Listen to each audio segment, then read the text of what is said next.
ನಮಸ್ಕಾರ ಸ್ನೇಹಿತರೆ, ಕಲ್ಕಿ ಮೂವಿಯ ಫೈನಲ್ ಟ್ರೈಲರ್ ಅಥವಾ ಸೆಕೆಂಡ್ ಟ್ರೈಲರ್ ಹೇಳಿದ ಟೈಮ್ ಕಿಂತ ಸ್ವಲ್ಪ ಲೇಟ್ ಆಗಿ ರಿಲೀಸ್ ಆಗಿದೆ. ಅಂದ್ರೆ ಜಾಸ್ತಿ ಲೇಟ್ ಆಗಿ ರಿಲೀಸ್ ಆಗಿದೆ. ಯೂಟ್ಯೂಬ್ ಅಲ್ಲಿ ಟೆಕ್ನಿಕಲ್ ಪ್ರಾಬ್ಲಮ್ ಅಥವಾ ಮೂವಿ ಟೀಮ್ ಅವರ ಮಾರ್ಕೆಟಿಂಗ್ ಸ್ಟ್ರಾಟಜಿನೋ ಗೊತ್ತಿಲ್ಲ, ಆದ್ರೆ ಲೇಟ್ ಅಂತೂ ಆಗಿದೆ. ಕಲ್ಕಿ ಟ್ರೈಲರ್ ಈಗ ಕನ್ನಡದಲ್ಲೂ ಕೂಡ ಅಪ್ಲೋಡ್ ಆಗಿದೆ, ನೀವು ಕೂಡ ಒಂದ್ಸಲ ನೋಡಬಹುದು. ಈ ಫೈನಲ್ ಟ್ರೈಲರ್ ನ ನೋಡಿ ನನ್ಗೆ ಏನಿಸ್ತು ಅಂತ ಈ ವಿಡಿಯೋಲಿ ನಿಮ್ಗೆ ತಿಳಿಸ್ಕೊಡ್ತೀನಿ. ಪಾಸಿಟಿವ್ ಪಾಯಿಂಟ್ ಮಾತ್ರ ಅಲ್ಲ, ಕೆಲವೊಂದು ನೆಗೆಟಿವ್ ಪಾಯಿಂಟ್ಸ್ ಕೂಡ ಇದೆ, ಅದನ್ನ ಕೂಡ ವಿಡಿಯೋಲಿ ನಿಮ್ಗೆ ಡೀಟೇಲ್ ಆಗಿ ಹೇಳ್ತೀನಿ. ಅದಕ್ಕಿಂತ ಮುಂಚೆ ಚಾನಲ್ಗೆ ಸಬ್ಸ್ಕ್ರೈಬ್ ಆಗಿಲ್ಲ ಅಂದ್ರೆ ದಯವಿಟ್ಟು ಸಬ್ಸ್ಕ್ರೈಬ್ ಆಗಿ, ಮತ್ತೆ ಪಕ್ಕದಲ್ಲೇ ಇರೋ ನೋಟಿಫಿಕೇಶನ್ ಬೆಲ್ ಐಕನ್ ಕೂಡ ಆನ್ ಮಾಡಿ. ಇದೇ ರೀತಿ ಮೂವೀಸ್ ಗೆ ಸಂಬಂಧಪಟ್ಟ ವಿಡಿಯೋಸ್ ನ ಇಲ್ಲಿ ಅಪ್ಲೋಡ್ ಮಾಡ್ತಾ ಇರ್ತೀನಿ. ಸೊ ಈ ಸೆಕೆಂಡ್ ಟ್ರೈಲರ್ ಅಥವಾ ಫೈನಲ್ ಟ್ರೈಲರ್ ಅಲ್ಲಿ ನಾನ್ ಫಸ್ಟ್ ಗಮನಿಸಿದ್ದೇನೆಂದ್ರೆ, ಮೊದಲನೇ ಟ್ರೈಲರ್ ಅಲ್ಲಿ ಜಾಸ್ತಿ ಕಾಂಪ್ಲೆಕ್ಸ್ ನ ಬಗ್ಗೆ ಹೇಳಿದ್ರು ಮತ್ತೆ ಕಾಶಿಯ ಬಗ್ಗೆ ತೋರಿಸಿದ್ರು.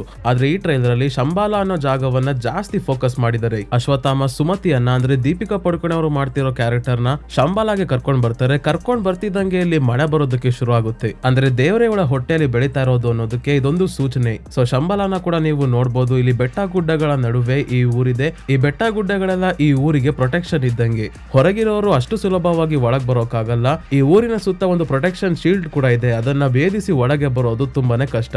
ಇದೇ ಜಾಗದಲ್ಲಿ ಒಂದು ಒಣಗೋಗಿರೋ ದೊಡ್ಡ ಮರ ಕೂಡ ಇದೆ. ಮೋಸ್ಟ್ಲಿ ಇದು ಪವಿತ್ರವಾದ ಜಾಗ ಅನ್ಸುತ್ತೆ. ಹಿಂದಿನ ಟ್ರೇಲರ್ ಅಲ್ಲಿ ಈ ಮರದ ಸುತ್ತಾನೆ ಕುತ್ಕೊಂಡು ಈ ಶಂಬಾಲಲ್ಲಿರೋ ಜನರು ಏನೋ ಒಂದು ರಿಚುವಲ್ ಅಥವಾ ಆಚರಣೆಯನ್ನ ಮಾಡ್ತಾ ಇದ್ರು. ಈ ಜಾಗದಲ್ಲಿರೋರ್ಗೆ ಇನ್ನು ದೇವರ ಮೇಲೆ ನಂಬಿಕೆ ಇದೆ, ದೇವರನ್ನ ಪೂಜೆ ಕೂಡ ಮಾಡ್ತಾರೆ. ಆದ್ರೆ ಹೊರಗಿರೋರಾಗ್ಲೇ ದೇವರನ್ನ ಮರ್ತು ಬಿಟ್ಟಿದ್ದಾರೆ, ದೇವರನ್ನ ನೆನ್ಪು ಮಾಡ್ಕೊಳ್ಳೋದು ಇಲ್ಲ. ಇಲ್ಲೇ ಪ್ರಭಾಸ್ ಅವರು ಮಾಡ್ತಿರೋ ಕ್ಯಾರೆಕ್ಟರ್ ಭೈರವ ಕೂಡ ಅಶ್ವತ್ಥಾಮ ಅವರ ಜೊತೆ ಫೈಟ್ ಮಾಡ್ತಿರೋದನ್ನ ಕೂಡ ತೋರಿಸ್ತಾರೆ. ಯಾಕೆ ಅಂದ್ರೆ ಭೈರವಗೆ ಬೇಕಾಗಿರೋದು ಬೌಂಟಿ ಮಾತ್ರ. 1 ಮಿಲಿಯನ್ ಯೂನಿಟ್ಸ್ ಬೇಕಾಗಿದೆ. ಅಷ್ಟು ಯೂನಿಟ್ಸ್ ನ ಗಳಿಸಿ ಕಾಂಪ್ಲೆಕ್ಸ್ ಗೆ ಹೋಗೋದೊಂದೇ ಇವನ ಗುರಿ. ಅದಕ್ಕೆ ಅವನು ಪ್ರೆಗ್ನೆಂಟ್ ಇರೋ ಸುಮತಿಯನ್ನ ಕರ್ಕೊಂಡೋಗಿ ಕಾಂಪ್ಲೆಕ್ಸ್ ಅವ್ರಿಗೆ ಒಪ್ಸಿ ಆ ಬೌಂಟಿಯನ್ನ ಗಳಿಸಬೇಕು ಅಂತ ಅನ್ಕೊಂಡಿರ್ತಾನೆ. ಹಾಗಾಗಿ ಅಶ್ವತ್ಥಾಮ ಮತ್ತೆ ಭೈರವ ನಡುವೆ ತುಂಬಾನೇ ಫೈಟಿಂಗ್ ಸೀನ್ಸ್ ಇಲ್ಲಿ ನೋಡಬಹುದು. ಫೈಟಿಂಗ್ ಸೀನ್ಸ್ ಯಾವ ರೀತಿ ಇದೆ, ಚೆನ್ನಾಗಿದೆಯೋ ಚೆನ್ನಾಗಿಲ್ವೋ ವಿಡಿಯೋನ ಕೊನೆಯಲ್ಲಿ ಹೇಳ್ತೀನಿ. ಈಗ ಸದ್ಯಕ್ಕೆ ಟ್ರೈಲರ್ ಅಲ್ಲಿ ಇನ್ನೇನ್ ವಿಷಯ ನಾವು ಗಮನಿಸಬಹುದು ಅಂದ್ರೆ, ಕಮಲ್ ಹಾಸನ್ ಅವರ ಕ್ಯಾರೆಕ್ಟರ್ ಅಂದ್ರೆ ಸುಪ್ರೀಂ ಯಾಸ್ಕಿನ್. ಇಲ್ಲಿ ಟ್ರೈಲರ್ ಅಲ್ಲಿ ಯಾಸ್ಕಿನ್ ನ ಎಂಟ್ರಿ ಸೀನ್ ನೋಡಿದಾಗ ಒಂದು ಜಾಗದಲ್ಲಿ ಯಾಸ್ಕಿನ್ ಕುತ್ಕೊಂಡಿದ್ದಾನೆ, ಅಂದ್ರೆ ಗಾಳಿಯಲ್ಲಿ ತೇಲ್ತಾ ಇದ್ದಾನೆ. ಇವರ ಬೆನ್ನಿನ ಭಾಗದಲ್ಲಿ ಕೆಲವೊಂದಷ್ಟು ಕೇಬಲ್ಸ್ ಅಥವಾ ಪೈಪ್ ನ ರೀತಿ ಕನೆಕ್ಷನ್ಸ್ ಇರೋದನ್ನ ನಾವು ನೋಡಬಹುದು. ಇದೇ ಜಾಗದಲ್ಲಿ ಅಕ್ಕಪಕ್ಕ 2 ಪಾಡ್ ನ ರೀತಿ ಸ್ಟ್ರಕ್ಚರ್ಸ್ ಇದೆ. ಇದರ ಒಳಗೆ ಯಾರನ್ನೋ ಬಂಧಿಸಿ ಇಟ್ಟಿರೋದನ್ನ ಕೂಡ ನೋಡಬಹುದು. ಹಾಗಾಗಿ ಇವರಿಬ್ಬರ ಎನರ್ಜಿ ಅಥವಾ ಶಕ್ತಿಯನ್ನ ಮೋಸ್ಟ್ಲಿ ಯಾಸ್ಕಿನ್ ಅಬ್ಸರ್ವ್ ಮಾಡ್ತಿರ್ಬಹುದು. ನನ್ಗನ್ಸೋ ಪ್ರಕಾರ ಯಾಸ್ಕಿನ್ ಬದುಕೋದಕ್ಕೆ ಈ ರೀತಿ ಲೈಫ್ ಸಪೋರ್ಟ್ ಬೇಕು ಅಂತ ಅನ್ಸುತ್ತೆ.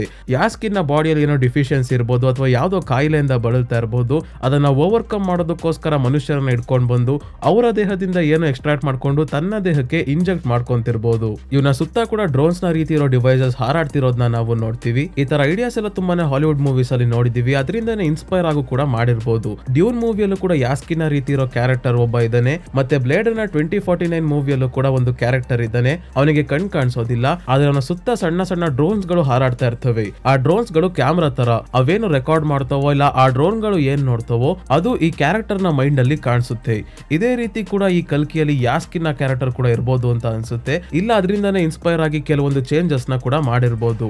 ಇದರ ಬಗ್ಗೆನೂ ಕೂಡ ಕೊನೆಯಲ್ಲಿ ಮಾತಾಡ್ತೀನಿ, ಯಾಕಂದ್ರೆ ತುಂಬಾನೇ ಜನ ಕಲ್ಕಿ ಮೂವಿಯನ್ನ ಹಾಲಿವುಡ್ ಅಲ್ಲಿರೋ ಕೆಲವೊಂದು ಮೂವೀಸ್ ಗೆ ಕಂಪೇರ್ ಮಾಡ್ತಾನೆ ಇದ್ದಾರೆ.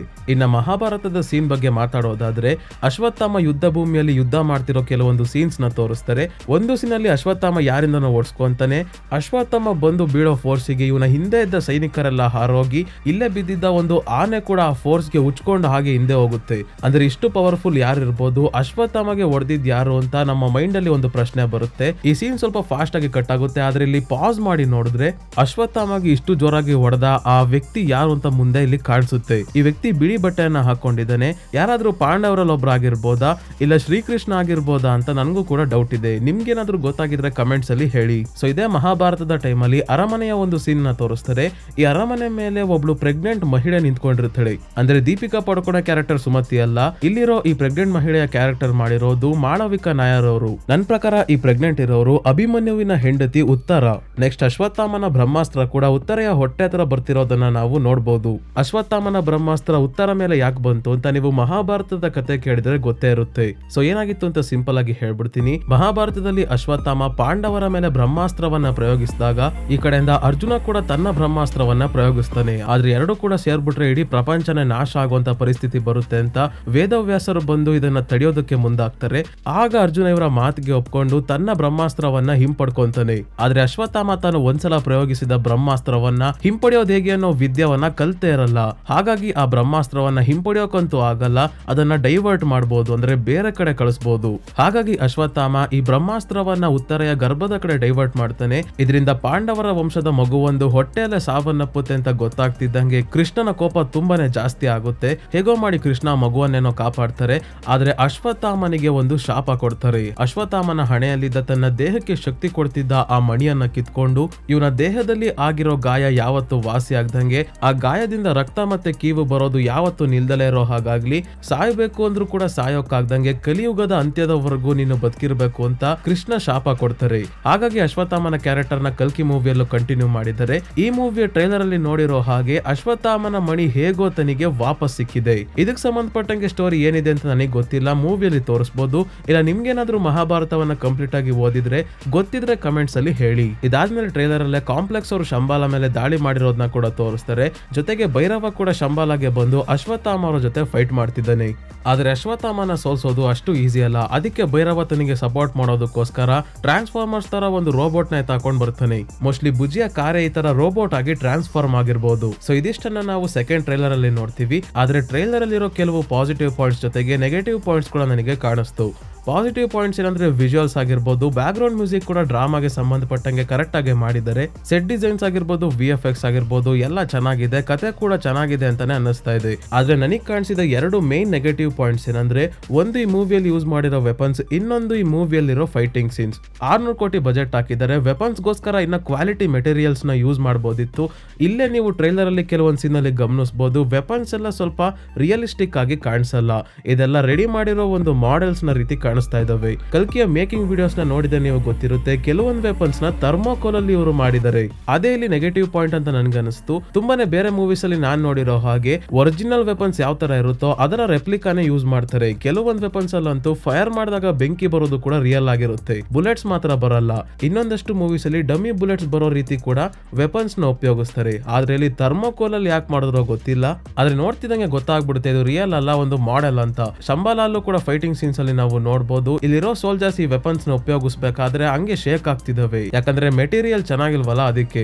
ಇನ್ನ ಆಕ್ಷನ್ ಸೀನ್ಸ್ ಬಗ್ಗೆ ಮಾತಾಡೋದಾದ್ರೆ ಮೂವಿಯಲ್ಲಿ ಜಾಸ್ತಿ ಆಕ್ಷನ್ ಸೀನ್ಸ್ ಇರಲ್ಲ ಅಂತ ನನಗನ್ಸುತ್ತೆ. ಕಾರಣ ಏನಂದ್ರೆ ಮೂವಿಯಲ್ಲಿ ಕತೆಗೆ ಜಾಸ್ತಿ ಇಂಪಾರ್ಟೆನ್ಸ್ ಕೊಟ್ಟಿದ್ದಾರೆ, ಆಕ್ಷನ್ ಗಲ್ಲ. ಆದ್ರೆ ಮಾಡಿರೋ ಆಕ್ಷನ್ ಕೂಡ ನನ್ಗಷ್ಟು ಸ್ಯಾಟಿಸ್ಫೈಯಿಂಗ್ ಆಗಿದೆ ಅಂತ ಅನ್ನಿಸ್ತಾ ಇಲ್ಲ. ಕಾರಣ ಏನಂದ್ರೆ ಕೇಬಲ್ ವರ್ಕ್ ನೀಟಾಗಿ ಕಾಣಿಸ್ತಾ ಇದೆ. ಅಶ್ವತ್ಥಾಮ ಮತ್ತೆ ಭೈರವ ಮಾಡ್ತಿರೋ ಫೈಟಿಂಗ್ ಸೀನ್ ಅಲ್ಲೇ ನೀವು ಗಮನಿಸಬಹುದು, ವೈರ್ ವರ್ಕ್ ನೀಟಾಗಿ ಕಾಣಿಸುತ್ತೆ. ಒಂದು ಡಿಫ್ರೆಂಟ್ ಆಗಿರೋ ಮೂವಿಯಿಂದ ಆಕ್ಷನ್ ಸೀನ್ಸ್ ಕೂಡ ನಾವು ಡಿಫ್ರೆಂಟ್ ಆಗಿ ಎಕ್ಸ್ಪೆಕ್ಟ್ ಮಾಡ್ತೀವಿ. ಆದ್ರೆ ನಾರ್ಮಲ್ ಮೂವಿಯಲ್ಲಿ ಹೇಗೆ ಕಡಿಮೆ ಬಜೆಟ್ ಇದ್ದಾಗ ವೈರ್ ವರ್ಕ್ ಎಲ್ಲ ಕಾಣಿಸೋ ರೀತಿ ಮಾಡ್ತಾರೋ ಅದೇ ರೀತಿ ಮಾಡ್ಬಿಟ್ಟಿದ್ದಾರೆ. ನನಗೆ ರೀಸೆಂಟ್ ಆಗಿ ನಮ್ ಕನ್ನಡದಲ್ಲೇ ಹೇಳೋದಾದ್ರೆ KGF ಮೂವಿಯಲ್ಲಿರೋ ಆಕ್ಷನ್ ಸೀನ್ಸ್ ನೋಡಬಹುದು. ಕೆಲವೊಂದು ಫೈಟಿಂಗ್ ಸೀನ್ ಅಲ್ಲಿ ಸ್ಲೋ ಮೋಷನ್ ಉಪಯೋಗಿಸ್ತಾರೆ, ಇರೋ ಸೀನ್ ನ ಕೂಡ ಫಾಸ್ಟ್ ಮಾಡಿ ತೋರಿಸ್ತಾರೆ. ಇದರಿಂದ ಮೇನ್ ಕ್ಯಾರೆಕ್ಟರ್ ಯಾರಾದ್ರೂ ವಿಲನ್ಸ್ ಗೆ ಅಥವಾ ರೌಡಿಗಳಿಗೆ ಹೊಡೆದಾಗ ಅದರ ಇಂಪ್ಯಾಕ್ಟ್ ನಮ್ಗೆ ಫೀಲ್ ಆಗುತ್ತೆ. ನೀವು KGF ಅಲ್ಲಿ ನೋಡಿರ್ಬೋದು, ಒಂದೊಂದು ಏಟ್ ಹೊಡಿತಿದ್ದಂಗೆ ದೂರ ಹೋಗಿ ಬೀಳೋದು, ಅದು ವೈರ್ ವರ್ಕ್ ಕೂಡ ಕಾಣಿಸಲ್ಲ. ಯಾರೋ ಒಬ್ಬ ಪವರ್ಫುಲ್ ವ್ಯಕ್ತಿ ಹೊಡೆದಾಗ ಈ ತರ ಬೀಳ್ತಾರಪ್ಪ ಅಂತ ನಂಬೋ ತರ ಇರುತ್ತೆ. ಆದ್ರೆ ಇಲ್ಲಿ ತುಂಬಾನೇ ಪವರ್ಫುಲ್ ಕ್ಯಾರೆಕ್ಟರ್ ಅಶ್ವತ್ಥಾಮ ಫೈಟ್ ಮಾಡ್ಬೇಕಾದ್ರೆ ಅದರ ಇಂಪ್ಯಾಕ್ಟ್ ನಮಗೆ ಫೀಲ್ ಆಗ್ಬೇಕು. ಆದ್ರೆ ಇಲ್ಲಿ ಅದು ಆಗಲ್ಲ.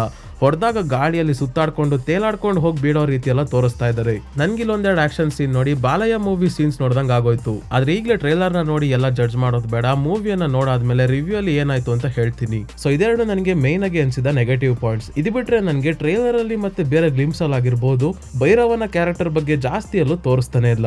ಭೈರವ ಒಬ್ಬ ಬೌಂಟಿ ಹಂಟರ್, ಯೂನಿಟ್ಸ್ ಗಳಿಸೋಕೋಸ್ಕರ ಕೆಲಸ ಮಾಡ್ತಿರ್ತಾನೆ ಅನ್ನೋದು ಬಿಟ್ರೆ ಇನ್ನೇನು ವಿಷಯ ಗೊತ್ತಾಗಿಲ್ಲ. ಮೂವಿಯಲ್ಲಿ ಭೈರವನ ಕ್ಯಾರೆಕ್ಟರ್ ಇಷ್ಟೇನಾ ಅಥವಾ ಇನ್ನ ಏನಾದ್ರೂ ಮುಖ್ಯ ಪಾತ್ರ ಇದ್ರೂ ಕೂಡ ಅದೆಲ್ಲೂ ಬಿಟ್ಕೊಟ್ಟಿಲ್ವೋ ಏನೋ ಗೊತ್ತಿಲ್ಲ. ಆದಷ್ಟು ಟ್ರೈಲರ್ ಅಲ್ಲಿ ಭೈರವನ ಎಷ್ಟು ಕಡಿಮೆ ಆಗುತ್ತೋ ಅಷ್ಟು ಕಡಿಮೆ ತೋರಿಸಿದ್ದಾರೆ. ಭೈರವನ second character, main character trailer ಅಲ್ಲಿ ಅಶ್ವತ್ಥಾಮ ಅನ್ನೋ ಹಾಗೇನೆ ತೋರಿಸ್ತಾ ಇರೋದು. ನೋಡೋಣ ಮೂವಿಯಲ್ಲಿ ಯಾವ ತರ ಭೈರವನ ಕ್ಯಾರೆಕ್ಟರ್ ತೋರಿಸ್ತಾರೆ ಅಂತ.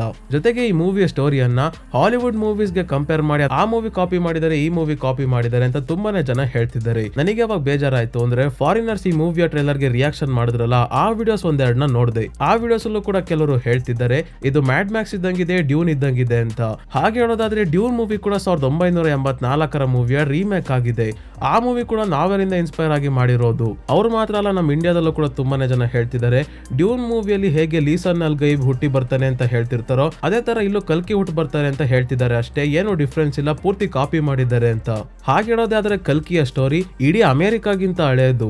ನಾವು ಮೊದಲೇ ಹೇಳ್ಬೇಕಾಗಿತ್ತು ಕಲ್ಕಿ ಸ್ಟೋರಿಯಿಂದ ಇನ್ಸ್ಪೈರ್ ಆಗಿ ಇವರು ಡ್ಯೂನ್ ಮಾಡಿದ್ದಾರೆ ಅಂತ.